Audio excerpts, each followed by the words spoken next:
বৃষ্টির দিনে খিচুড়ি খেতে সবাই খুব পছন্দ করে, তাই আজকে একটা খিচুড়ির রেসিপি নিয়ে এসেছি। খুব সহজে দেখিয়ে দিব কিভাবে ভুনা খিচুড়ি রান্না করতে হবে।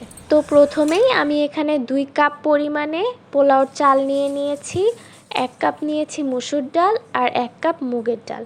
এই মুগের ডালটা আমি আগে থেকেই ভেজে রেখেছি। এরকম ছোট ছোট টুকরা করে কিছু আলু আর গাজর কেটে নিয়েছি। এবার এগুলোকে সেই চাল আর ডালের সাথে আমি দিয়ে দিচ্ছি। চাল ডালগুলো আমি এর মধ্যে ধুয়ে নিয়েছিলাম।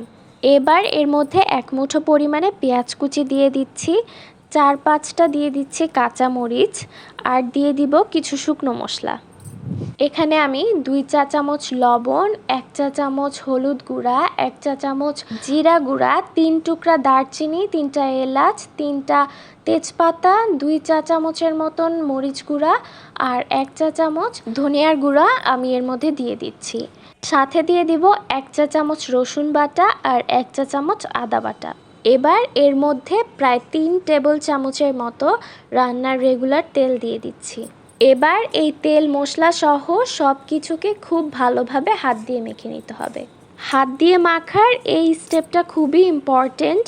এই ক্ষেত্রে যত ভালোভাবে মাখতে পারবে তত মজা হবে খিচুড়িটা খেতে। তো ভালোভাবে মশলাগুলো যখন চাল ডাল আর এই সবজিগুলোর সাথে ভালোভাবে মেশানো হয়ে যাবে, তখন এর মধ্যে আমি পানি দিয়ে দিব পরিমাণ মতো। বেশ খানিকটা মশলা আমার হাতেও লেগেছিল, তাই আমি হাতটা ধুয়ে এর মধ্যে পানি দিয়ে দিলাম প্রথমে।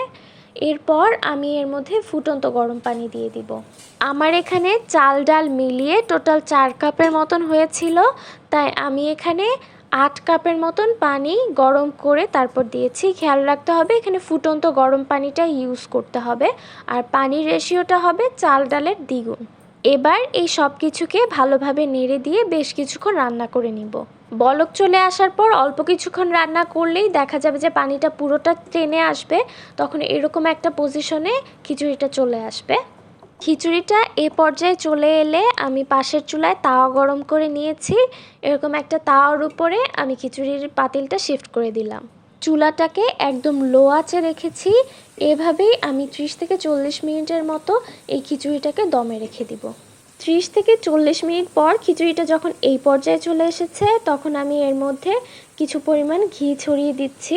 ঘি দিলে এখানে খুব সুন্দর একটা ফ্লেভার অ্যাড হবে। এরপর আমি চুলাটাকে অফ করে পাতিলটা সেই তাওয়ার উপরেই রেখে দিব।